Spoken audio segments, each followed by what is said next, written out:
Uprkos problemima zbog pandemije COVID-19, u Centru za kulturu, turizam, omladinu i sport u Tutinu imaju veoma ambiciozne planove za ovu kalendarsku godinu. Naš primarni cilj prilikom formiranja ovog centra je bio da iniciramo formiranje što većeg broja udruženja iz oblasti kulture, sporta i turizma, što smo u velikoj meri, čini mi se, i postigli.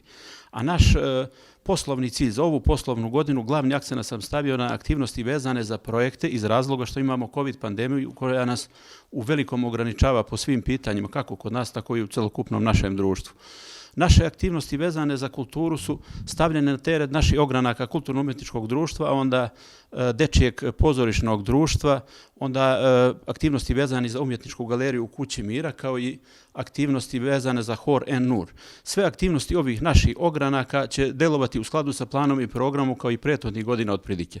Što se tiče turizma, tu se nalazimo u 3. i 4. fazi projekta mapiranja biciklističke rute na relaciji Novi Pazar-Tutin-Sjenica preko Pešterske visoravni sa posebnim osvrtom na Peštersku visoravan. 3. faza podrazumeva izradu 394 saobraćajno-turistička znaka, kao i nekoliko infotabli, 9 odmorišnih punktova na ovoj relaciji, a sve u skladu sa projektno-tehničkom dokumentacijom vezanom za 2. fazu ovog projekta. 4. faza podrazumeva mapiranje turističkih gazdinstava na ovoj pomenutoj ruti, kao izradu mape rute, onda izradu web aplikacije i konačno stavljanje ove rute na evropskoj mapi biciklističkih ruta. Prisnu saradnju imamo sa nekoliko klubova koji deluju sa nama sa ciljem promocije prirodnih ljepota i turističkih potencijala kojih je u izobilju na našoj teritoriji.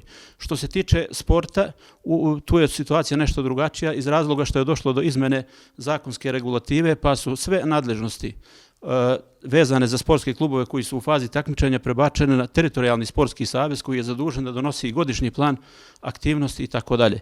Onda imamo naše jedine aktivnosti na polju sporta su vezane za održavanje sportske infrastrukture kao i podršku rekreativnom sportu. Što se tiče omladine, on se prati kroz Kancelariju za mlade koja deluje pri našem centru, a koja radi u skladu sa planom i programom ministarstva.